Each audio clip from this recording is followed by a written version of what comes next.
तो अब क्या करना है कि यहाँ पर दोनों पार्ट्स के शोल्डर्स को आपस में जॉइंट करना है। शोल्डर को जॉइंट करने के बाद क्या करना है कि हमने दोनों नेक को इस तरह से सेंटर में से उठाना है और दोनों को हाफ में इक्वली सेट कर लेना है, बिल्कुल बराबर से। और जहाँ पर हमारे शोल्डर की जॉइंट्स हैं वो हमें बिल्कुल सेम मिलाने हैं। तो इस तरह से शोल्डर्स को सेम मिलाने के बाद इस पर एक पिन लगा लेंगे ताकि जो हमारा शोल्डर जॉइंट है वो इधर उधर ना हो।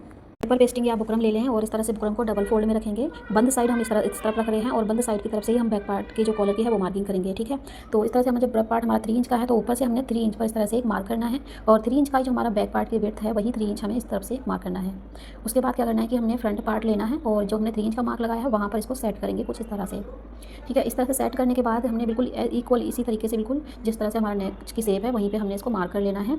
अब इस मार्किंग के ऊपर से हमें आधा इंच या 3 सिलाई के बराबर इसमें मार्क करें, ठीक है, जितना कि आप सिलाई में दबाते हैं। उसके बाद हमने नीचे की मार्किंग से ऊपर 1 इंच की मार्किंग करनी है इस तरह से। एक बार आप इस तरह से ट्राई करेंगे तो यह राउंड कॉलर बनाना आपके लिए बहुत ही ज़्यादा ईजी हो जाएगा और किसी भी साइज़ में आप इस तरह से जो है कॉलर बना सकते हैं। फ्रेंड्स मैंने प्रेस लगा के चिपका लिया है और इसे डबल कपड़े के ऊपर रख के चिपकाया है।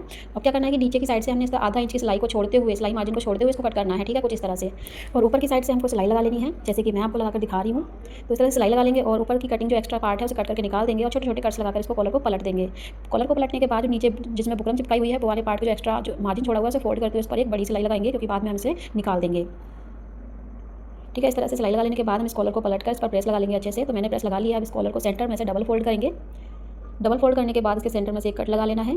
अब कॉलर को साइड में रखेंगे और हमारे कुर्ते वाले पार्ट को लेंगे। कॉलर अटैच करने के लिए जो बैक पार्ट का हमारा सेंटर है और जो कॉलर का सेंटर है उसे मिलाते हुए इसको स्टिच करेंगे। ध्यान रखना है कि हमें उल्टी साइड से ही स्टिच करना है। तो सबसे पहले हम वही पार्ट स्टिच करेंगे जिसमें बुकरम पेस्टिंग नहीं है, ठीक है। और जितनी सिलाई आप दबाते हैं, जितना मार्जिन आपने छोड़ा है, मैंने इसमें हाफ इंच का मार्जिन छोड़ा है, आप वही मार्जिन जो है लेते हुए इसको स्टिच करेंगे, ना कम और ना ज़्यादा। अगर कम ज़्यादा लेंगे तो कॉलर की जो फिनिशिंग है वो बिगड़ सकती है। तो इस तरह से हम बिल्कुल इक्वली सिलते चले जाएंगे और बाहर की तरफ जितना भी कॉलर निकल रहा है उसे निकलने देंगे, क्योंकि इसकी फिनिशिंग हम बाद में देने वाले हैं। एक साइड में कॉलर को स्टिच करने के बाद हम दूसरी साइड भी इसी तरह से सिल लेंगे इसको।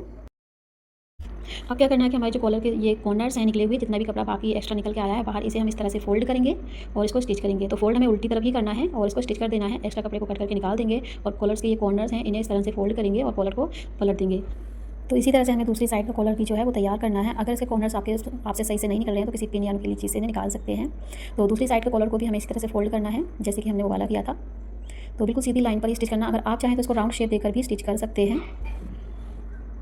तो इस तरह से इसको भी स्टिच कर लेंगे और कॉलर को पलट लेंगे। तो फ्रेंड्स इस तरह से कॉलर बनाना बहुत ही ज़्यादा इजी तरीका है और एक बार ज़रूर से ट्राई कीजिएगा। तो फ्रेंड्स पलटने के बाद इसको राइट साइड में ऊपर से फिनिशिंग वाली सिलाई लगाएंगे। इसी तरह से फ्रेंड्स हमें इस कॉलर को तैयार कर लेना है। फ्रेंड्स आज का वीडियो आपको कैसा लगा कमेंट करके ज़रूर से बताइएगा और नेक्स्ट आपको क्या सीखना है कमेंट करके बता दिया करें।